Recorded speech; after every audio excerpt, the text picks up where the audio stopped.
Hey everyone, Chris Stoltz coming at you once again from the MuppetStuff Museum. And today I have a very special guest, my friend Chris O'Connor from the UK, who will be talking to us about his recent traveling adventures to the Great Con-Junction out in LA.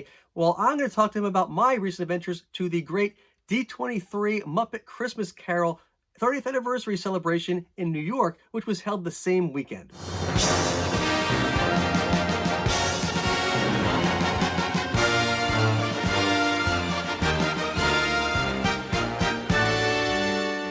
All right, and without further ado, here is Chris O'Connor. All right, and this is the Dark Crystal 40th Anniversary Limited Edition pin that was an exclusive to the convention. It's like in a matchbook, like it pops out the back. That's interesting. It's like a tabbed in, and that with the there's a QR code in here. If you open this up, how do I open it? I don't want to rip it, but here we go. There's a QR code. We'll put this up. Scan this QR code for more Henson products from Little Shop of Pins. You're not going to get this one because this is a limited edition and it was only available at the convention, but their Little Shop of Pins has a lot. They have Fraggle Rock, they have Dark Crystal, they have Labyrinth, so definitely check them out. That's cool that they made a pin like that for the event.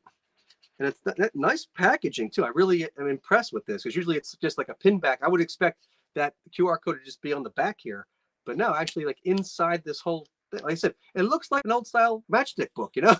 The other exclusive was this hat. So you have the Dark Crystal 4th anniversary logo on the front, and on the back it says the anniversary celebration November 12th and 13th in Hollywood, California. So a lot of the merch you could actually pre-order before you went. So I'd ordered a few bits, and when I got there and bought the cap, I think it was literally like an hour later the caps had all sold out. So that was really good to get that one. There was still a few pins left. But I did email and say, is the cap embroidered or is it just like a print on the front? Because the embroidery is so much nicer. And then they said it was embroidery. So I'm like, yeah, I'm getting that. But the only T-shirt that was embroidered was actually the long sleeve T-shirt. All the others were just printed, which was a shame. And to only have two pieces of exclusive merch, or three, only a few things of exclusive merch, you kind of want them to be, high quality to make the purchase worth it. Here's the lanyard that has the Great Con-Junction and all information. And then we have the Gelfling pass. That was the lowest pass. I think that may have been lower. I think it might have been the Fizzgig pass was the lower one. So I don't think that's the whole set because they didn't have the whole set left. Okay. But there were a couple of others. We should preface this by saying after the convention was over, you could buy unsold tickets or also passes because it was over, so they didn't care. You're not going to spend a couple $100 for the pass anymore because the event was over, so you could buy the the unused passes. So the Fizzgig one must have been the most popular pass, so they didn't have any of those left over. The Fra one had gone because they were probably only a few made for the people that were attending, but the artwork on all the passes is also by Corey Godby, and you can see the image is actually taken from the poster. So we have Jen, Kira, and Fizzgig, and the Crystal Shard on the Gelfling one. This is the Augur pass, and you can see Augur on there. Again, the artwork and the detail is just spectacular. Who's next here? Here we have the Chamberlain is on the Skeksis. I mean, he's obviously the most famous of the Skeksy. I don't think anyone's like, ooh, where's the Goramon? Give me the Goramon. I need the Goramon. Or the scientist. Give me the scientist. I want the Emperor that's when his face is like, dying and crumbling. That's the guy I want on my pair. All right. So then we have the Mystic Pass. And you can see, again, the hair. Just the detail in the hair alone is just spectacular. Oh, and then there also is one here. This one, you know how much I love my mint condition stuff. I know I wouldn't consider these not mint condition, but even mintier, if you can get mintier, of course, is this one where it's unpunched. I mean, that is just there's crazy, and then there's extra crazy, right? So when you said I found you one that's not even been punched, I'm like, wow, that's now I was so worried it was going to fall out while I was like carrying it around or something. I'd take it out of the bag and the little bit had fell out, but luckily it stayed there. And I think I got the same up there. So yeah. I got one So too. these are probably the ones they didn't quite sell as much of at all. So they had just they didn't even put them on the lanyard. So Yeah. like, oh, well, here's just a stack of the crystal passes. Somebody will want these that are unpunched. Some crazy collector out there will want these because they're crazy and look, it matches my sweater. I'm wearing a dark crystal sweater that matches my sweater. Look, it's brilliant. Not a whole lot of detail on the crystal, but I mean, what are you gonna do? While you were out in LA, you mentioned it was a whole week-long trip. So you also made a trip to Disneyland while you were there, and there was more Muppet stuff. Not obviously not Henson, but more Muppet stuff to be found. A little bit at Disney. Well, unfortunately, they don't have a whole lot. They keep doing these things where everything's limited edition now. Everything's behind a paywall. You got to be a D23 subscriber. You got to be something else over there. But there were a couple of things that you could just walk into any store and pick up. And in the Wonderland Gallery, you found a couple large-scale prints. And while those are fairly expensive and would have been pretty hard for you to get back to me from there, they did have smaller postcard versions. So here we have the Muppet Show print by Gerard Mariuma. And I really like this artwork. I like how Pigs in Space and Vets Hospital are represented. What I found odd, though, was while you have Animal down here, there wasn't the Electric Mayhem. It's like, what? You have Vets Hospital and Pigs in Space and Animal, but not the Electric. You could have put them all in there. You get Janice from Vets Hospital and Animal. You get a few of the band in there, and you get Rolf from Vets Hospital too. So you get a little bit, but yeah, a little like, oh man, because my jam is Dr. Teeth all day, every day. When I don't see Dr. Teeth on some Muppet Show merch, I'm like, missed opportunity. But that's awesome. And then we have a very Muppet bike ride by Bill Robinson, and this is, I guess, sort of a homage to the bike riding scene in the Great Muppet Caper, obviously. However, you have Pepe and Rizzo included, which obviously were not in that scene. But guess who is included? Dr. Teeth. So that was very cool. There was a few other Dark Crystal stuff I just saw here as well. You mentioned the Gartham that was auctioned off. That's a workshop. Gartham, right? So that's what this one is. And on the back here, they show a whole bunch of other characters you can get. These range from the epic minifigures they have to the large scale bust and statues that can get fairly expensive. I saw some of the Skeksis were like almost $1,000. I think they're Labyrinth. They have a Labyrinth with Jareth and the staircase and Sarah and Toby, and it's like over $1,000. So I like to keep things a little more contained and grounded. I don't go too crazy. Do you have any of these busts or any of these statues? No, I've not got those. I bought Deet. They had like a pretty decent sale. So it was like, oh, I can get, when you say I got Deet on sale, it sounds like you're going to the store and buying chemicals to kill bugs or something. But yes, I bought a Deet on sale because I just really loved the way the sculpt was and the way her wings were just kind of flowing out there. Like the way it was done was just gorgeous. So like, if I want to get like one, that'd be the one. I believe it was the Archer. I was really thinking about that because I really liked the pose. It was real dynamic. These are not small, but again, because it's not small, it was like over $500. So like, yeah, they had a lot of them on display. The detail was amazing. I mean, the Gartham was probably sort of like this tall. It was huge, and its eyes lit up. Oh, but wow! The detail was amazing. So, but yeah, they are pricey. Yeah, I'm hoping that at some point in time they have the sculpts, right? I'm hoping they could take the sculpt, take those molds, and just give us like smaller versions that were maybe in the $50 to $100 to $200 range, like somewhere in that range, instead of the you bought the 1,000. All right, those were limited to 500 of those, 1,000 of them, whatever it was, limited edition quantity was.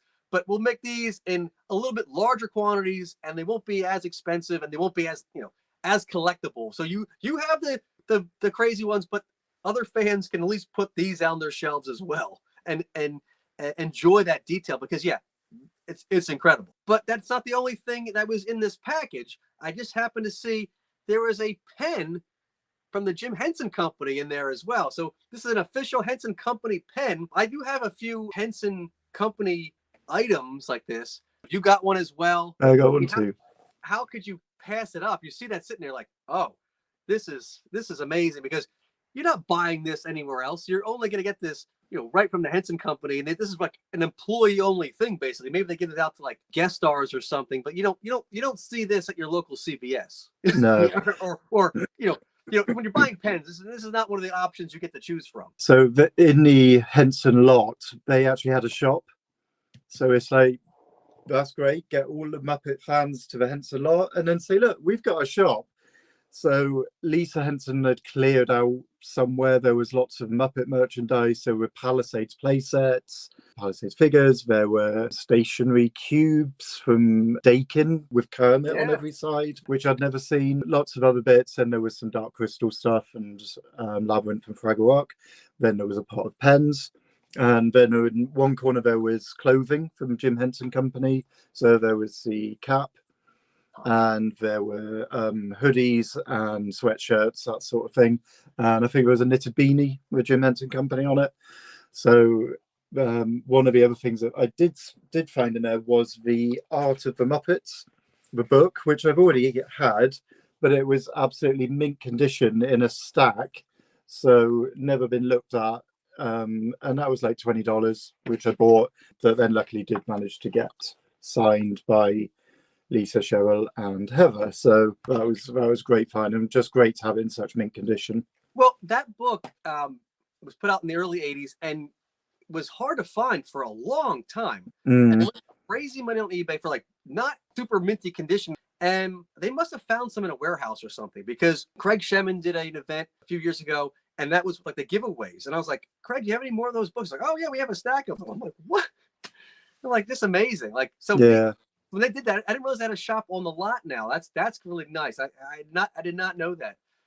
So next time there's an event on the lot, maybe I'll go to one of those stuffed and unstrung puppet up events. You'd be like, oh yeah, you got any more of that Muppet stuff hanging out in the back? Yeah. I'm sure. I mean, those Palisade figures, the figures can go for a bit, but the play sets are just going for astronomical prices. So if you can, you find yourself a good deal on one of those play sets there, holy mackerel, you could make some back. You could probably have paid for your thrall pass. You paid for the whole thing off of Palisades Muppet. A lot of the merch was priced accordingly, so none of it was cheap. I think somebody had done some research and kind of knew what these things were going for. When they first brought the Henson exhibit to the Museum of the Moving Image, which we'll talk about in a minute, they would put these things out there for like retail of the era. Whatever was out there, like, oh, this is like $20. There's like, a Fraggle Rock lunchbox, mint condition, thermos, the whole thing, $20. I'm like, you do know that goes for like $60 plus on eBay. Yeah. This is like super expensive. Like, you do know, and they only had one of them, so like you couldn't buy a whole bunch and resell them. This is for me. But like I told him, you may need to up your pricing. And I'm like, I know this is going to hurt me in the long run because I'm going to be the one shouting out the cash for it. But you could get a little more money for the museum if you just raise them a little bit. Like, no one ever tells you to raise the prices. Like, but like these prices are like ridiculous. Now they up them up and they're like, now I can't. Now I'm not buying that. That's too expensive now. Yeah. Like I said, hurt myself. But some of these things, they're finding them in the warehouse. Like, you could totally sell these things for crazy money. They felt like the Center for Puppetry Arts has the same thing. They found a whole bunch of like old Fraggle Rock PVC figures. They were getting hard to find. They're like, oh, boom, $2 a piece. Right? Yeah. I will take all of these.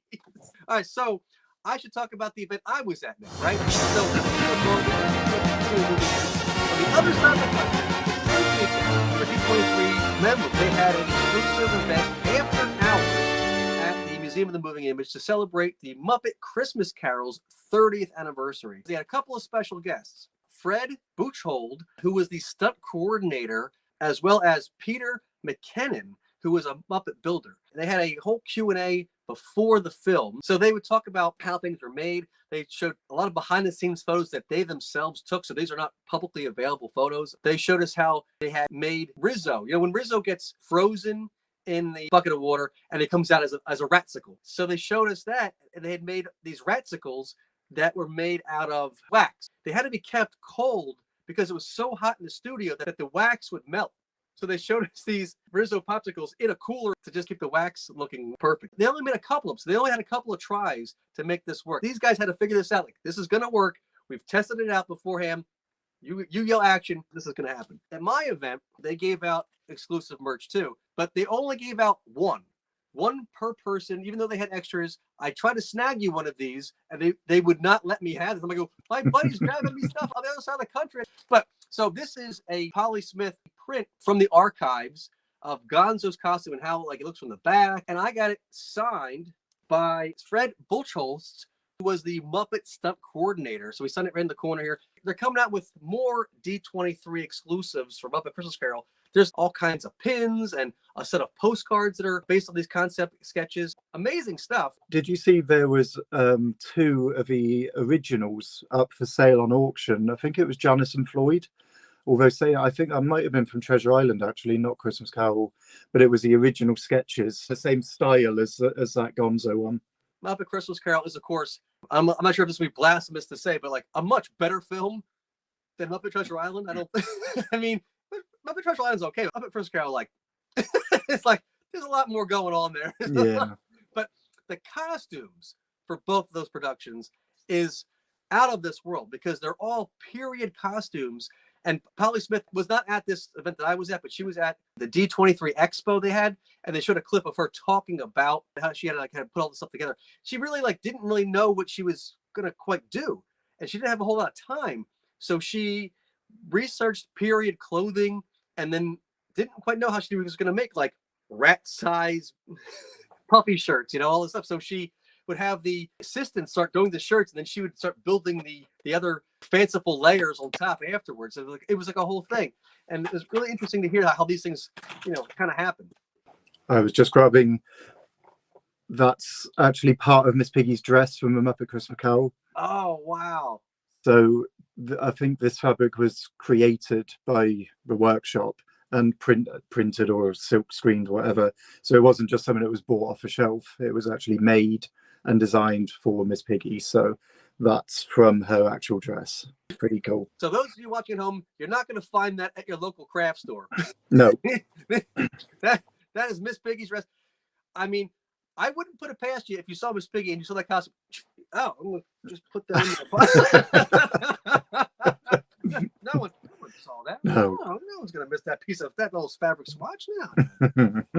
All right. So 2 separate Muppet events, 2 different coasts. Actually, there's one more thing I need to show you. On my adventures in New York, before I got to the event proper, I walked around Brooklyn to kind of see like some vintage toy stores and walk around. And I found this dark crystal trading cards box sitting in the window at the store. And I said, what do you want for that dark crystal trading card box? He goes, for you? Well, he didn't know who I was, but he's like, if you're interested in that, it's just kind of like taking up space for them. For you? Here you go. So I'm like, wow, free dark crystal stuff. It's a little sun faded, but still really cool. Of course, I have one of these filled with all the cards still, but I mean, what a just crazy find, just sitting there, like, and of course, just given to me. That's what fandom and collecting is all about. Like the crazy stories you hear, the generosity of other collectors that, like, you know what, I can see you're interested in that. No one else has cared about that in years. It's been sitting there. Please just get it out of my store. Yeah. but make sure it takes up space in your life. And so very, there's nothing on the back. It's just a blank back. But yeah, this opened up this way, and you could put all the you could display, in the store, and all the cards would be in there. So I did pick up some dark crystal stuff while you were picking up other dark crystal stuff across the country. So I was like, oh, I got to show Chris this, because the kismet of the whole thing. 2 Muppet events, 2 coasts, and and somewhat dark crystal related at the end of the day. Amazing.